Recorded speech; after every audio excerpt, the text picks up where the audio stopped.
Hello everyone. Let's start with analysis of PSC beams. I want to explain about the notations before going to into problems. So let's start with this. WG is dead load of beam. G stands for dead load, and next one is WQ. Q is live load of beam. So always you should remember G is for dead load, Q is for live load. Mg and Mq is moment due to dead load and moment due to live load. P is pre-stressing force. Small e is eccentricity of cable. Capital A cross-section area of the beam. ZT and ZB is nothing but T stands for here, you can see here it is for top, and B stands for bottom, and Z is nothing but sectional modulus. So depending on the top and bottom we will change the notation, but here generally I have written it as Z equal to I by Y. This is nothing but I, moment of inertia, by Y. And one more important thing here is see, always in PSC compression is denoted by positive and tension is denoted by negative. So here we have considered a beam carrying a simply supported beam carrying a UDL. What we have done is, this is nothing but a tendon, and this beam is having a length of L. This this tendon is pre-stressed, and when we cut both the ends, it will, what this tendon will do, it tries to compress at the center. It tries to compress and it tries to hog from here to here. It tries to hog, and at the center it tries to compress itself. So the nature will be, tendon nature will be like this. So tension is at the top, compression will be at bottom. The next cross section is like here you can see a cross section of the beam. This dotted line is nothing but a neutral axis, and this is what tendon you can see here. In a cross section you can see it as a small circle. This is nothing but a cable or tendon. From the center of the tendon, eccentricity from the center to the neutral axis, eccentricity is measured. E is what means, it's a distance between from the center of the cable to the neutral axis, that is nothing but eccentricity. So the next one is standard formulas. Here we have different type of formula. Under that, the first one is direct stress. The standard formula for direct stress is plus P by A Newton per mm square. P is nothing but load, A is nothing but area. Load by area will give you direct stress, and it is always positive. So we have written a stress distribution here as it is a positive, and at both the top, this is a top layer, this is a bottom layer, the value will be same. So P by A here, P by A here, value sign is positive. The next one is bending stress due to pre-stressing force. As I have showed you, when we release the tendons, it tries to hog. Tension is at the top, compression is at the bottom. So tension, as I mentioned in PSC, tension is negative, compression is positive. We have written that sign convention in the stress distribution. So formula for this bending stress is plus or minus, has this stress distribution consist of variations consist of both positive as well as negative. I have written plus or minus PE by Z, pre-stressing force into eccentricity by sectional modulus. Newton per mm square is a unit. Now as we know, at the top it is tension, so it is negative here. And please observe the notation here. Here I have written a standard formula as Z, but as here we are dealing with a top layer, it should be ZT. So formula will be PE by ZT for top layer. For the bottom layer, it is PE by ZB.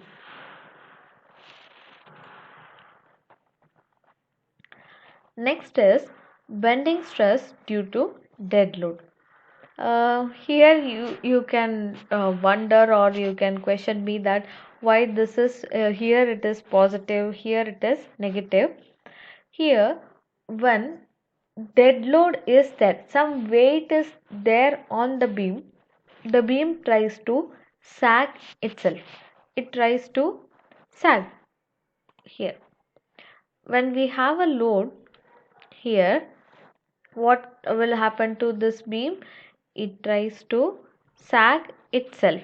So when sagging is there, how will be the bending nature? It will be sagging nature. So that time it will be reverse of this. So compression will be at the top and tension will be at bottom. So because as dead load is present, compression will comes to top and tension will comes to bottom. And formula for this bending stress due to dead load is plus or minus mg by z. As I told you, G stands for dead load. The bending has it's a bending moment, so a bending stress due to dead load. The notation is mg by z. Depending on the layers, whether we are dealing with the top layer or bottom layer, we should change the notation as mg by zt, mg by zb. And this is for compression, this is for tension. The next thing is the bending stress due to live load. Bending stress due to live load is, live load notation is q, so it is mq by z, but it is plus or minus mq by z. As I told, we have both compression as well as tension here. So compression has, when we have a live load acting on the beam, beam will tries to sag itself. It tries to sag. So when sagging is occurring on the top layer, it will be compression, and at the bottom it will be tension, so it is negative. So the for the top layer, the notation is mq by zt, positive, negative of mq by zb. So combining these two sign convention, the standard formula is plus or minus mq by z.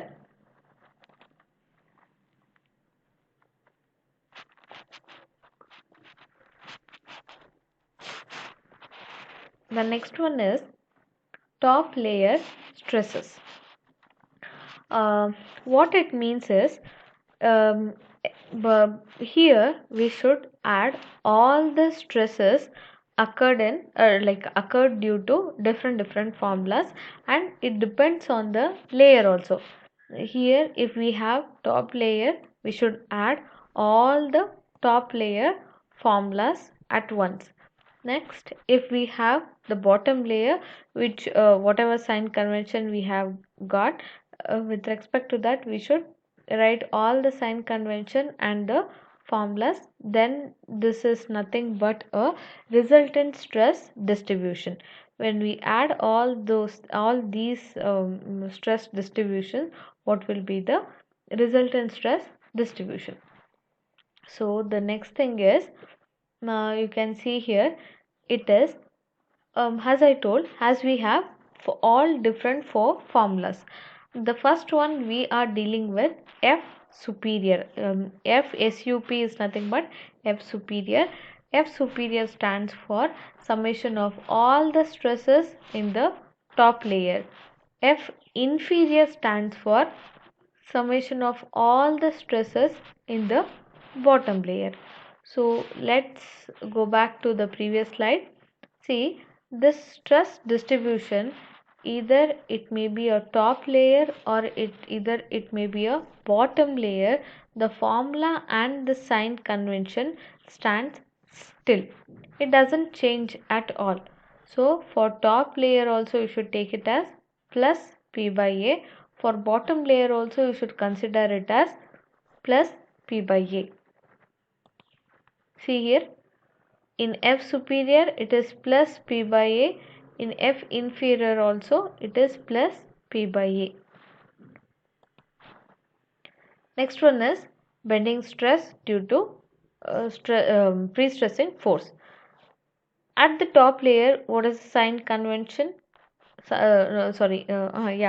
Sign it is minus P by ZT. I have written minus P by ZT.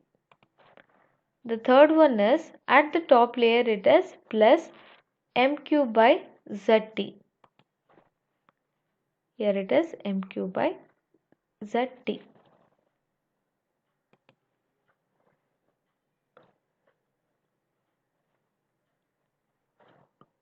The last formula is plus MQ by ZT. Here it is plus MQ by ZT. So we are adding all the formulas of top layer.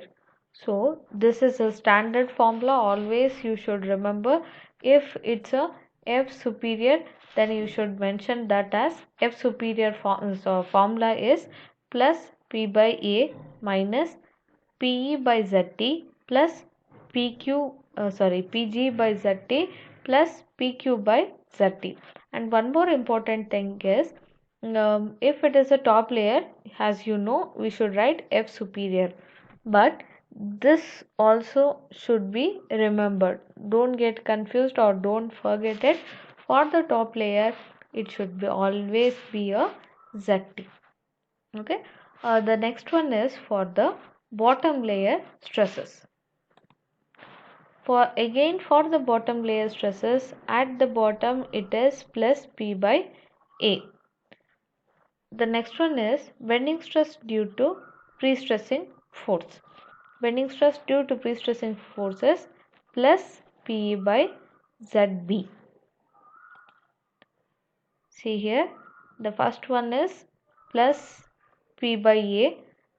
For the second formula, it is plus P by ZB. The third one is at the bottom, it is minus mg by ZT. So at the bottom, it is minus mg by ZB. And the fourth one is, here it is minus mq by ZB. So it is minus mq by ZB. Remember, for F inferior, the notation should be ZB, that is sectional modulus at the bottom. Like this, add all the formulas or add all the values, you will get F inferior. For F inferior, this is a standard formula. Next, after writing all these stresses, next comes a resultant stress distribution. When we add these values, like why it is varying here, you can see first one or second one or third one. Why this keeps on or why this is keeping on varying? Because when we have actual numbers, actual sign problems and all, either we can get this or this. So to make you understand, I have written all the three examples, that is all the three resultant stress distribution. When we add all these four formulas, we may get this F superior in a trapezoidal manner.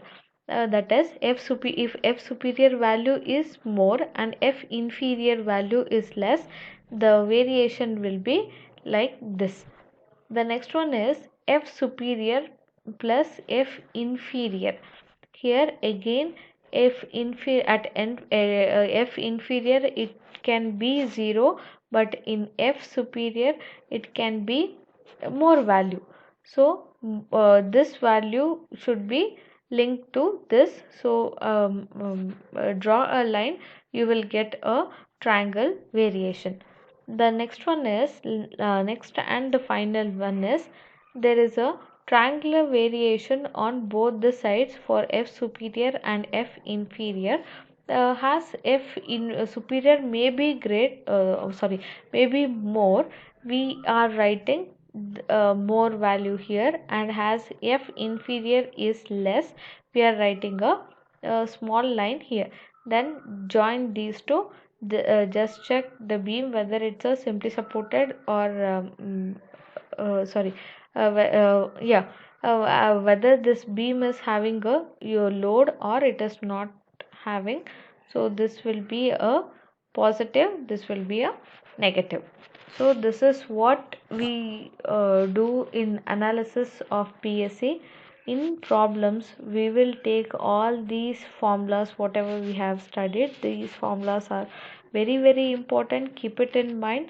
So take these formulas, then just solve the problems. And one more thing is, see, as I told, this is a standard formula, that is correct. And also the few things you should remember is, it depends on the values also. So depends on the value, sign and all. This sign may keep on changing. So while solving it, you should be careful, very careful with the sign convention, and sometimes you may go wrong in while writing a notations or remembering these notations. G stands for dead load, Q stands for a live load. Okay, this is about the analysis of PSC beams. These are the standard formulas. If you remember these formulas, these four formulas, then it will be easy to write this F superior or F inferior. That is there. Okay, thank you.